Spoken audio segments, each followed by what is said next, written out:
here with Mike and Freddie, his sidekick. Today I'd like to talk about achieving a seamless narrative. If you write fiction, your goal should be to draw the reader into the narrative to the exclusion of all else. And that means that the reader is so excited about your story that he can't stop reading. And if somebody comes in and says, "Paul, dinner is ready," the reader says, "Let me finish this chapter." Well, how do you do that?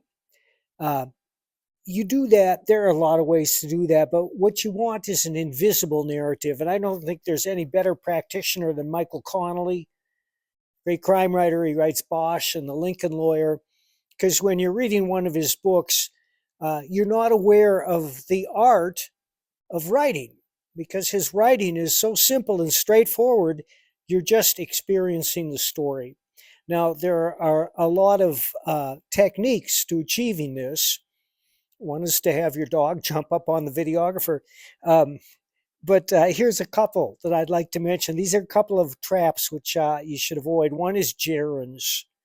And of course, that's a word ending in ing, which turns a noun into a verb, like he was going to the sink. Well, he went to the sink. And there are places where you want to say he was going to the sink, like if a police officer is questioning a witness and saying, what was he doing at that time? You can say he was going to the sink. But if you're in the middle of the text and you're describing your character getting up and going to the sink, you don't say he was going to the sink, because the reader's going to look at that and say, that's wrong. It just hits wrong. You say he went to the sink. He went to the sink. Another technique is to obviate the obvious. And that means if what you're saying, whether it's a scene or an action, is implied by the conditions, you don't have to spell it out. You don't want to encumber your narrative with needless exposition. For instance, John wanted a glass of milk. He got the milk and returned to the living room. You don't have to say John wanted a glass of milk. He went into the kitchen and opened the refrigerator and poured himself a glass of milk and returned to the living room. And you think, well, nobody does that. Well, wrong. I know people who do that all the time. And when I say they do that, I mean they use tortured prose like that to describe a simple action. Milk is kept in the refrigerator. Nobody keeps their milk on the counter. So when you say John got a glass of milk, you don't have to say he went to the refrigerator, because that's implied in the action. Another thing you want to be careful of is not using the word said. There's nothing wrong with the word said, but people are always trying to garnish it with a little tomato on a toothpick, or perhaps a little parasol. And by that I mean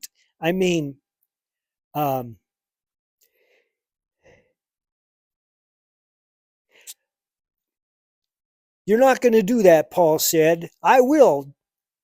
Irving fired back. Well, the statement "I will" is a simple declarative statement, and it tells you all you need to know about the method of delivery. And when you say Irving fired back, the reader goes, that doesn't sound right to me. All you have to do is, I will. And if we know that John is talking with Irving and there's nobody else in the room, you don't have to say it was Irving, because that's implied by the conditions. When you only have two people in a discussion, it's either one or the other. Now, if you don't want to use he said, which is a perfectly good verb, and I encourage people to use it whenever they need to describe the action of speaking. If you don't want to use it, you can start with an observation, such as, Paul set down his hat.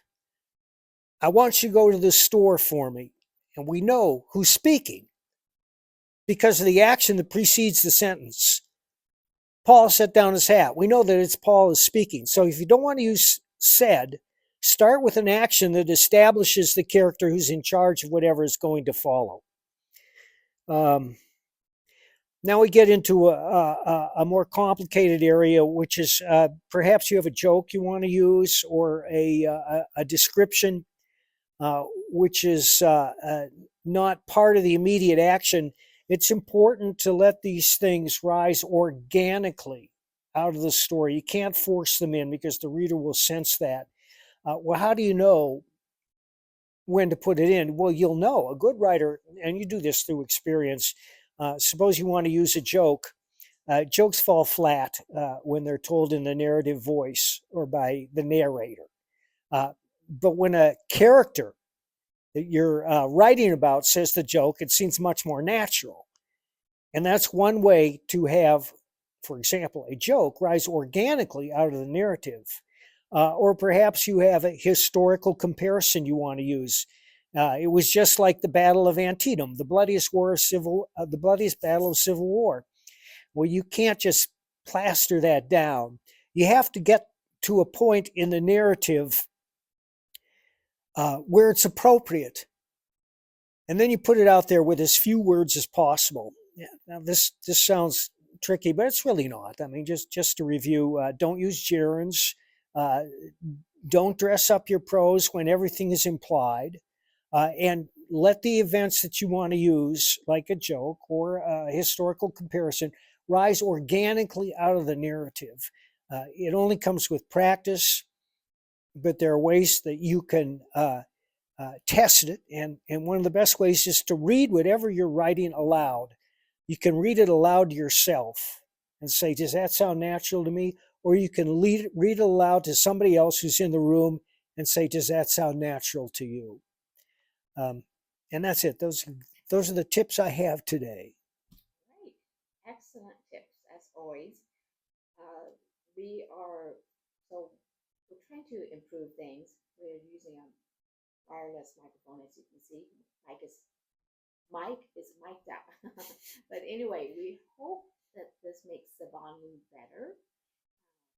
Give us feedback. Hopefully that is improving and making it a little bit easier to hear on the volume. Other insights, things going on, projects, exciting news and happenings? We're in the midst of a fundraiser for Sherlock Holmes and Captain Nemo. If you like Sherlock Holmes, you're going to love this book. It's done. It's being colored and lettered right now. It's the greatest work of Richard Bonk's career. And for those who are interested in my Nexus and Badger novels, they are being sold on my website, baroncomics.com. Which our wonderful friend and professional videographer, Chris Brady, he's doing those videos and he updates the website. Thank God. So anyway, better than me. All right. Any other tips or wise words to your audience? Always carry a hat.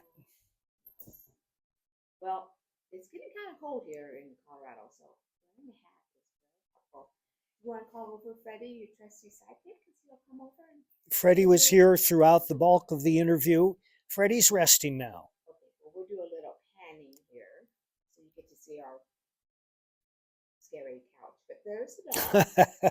So there's Bob. Bob is famous for the words from Bob, those who follow us on Facebook. Freddie, hi, Freddie. Okay, we're going to come back to Mike. He is our focal point. And thank you again. Appreciate everyone for listening. Like, comment, subscribe.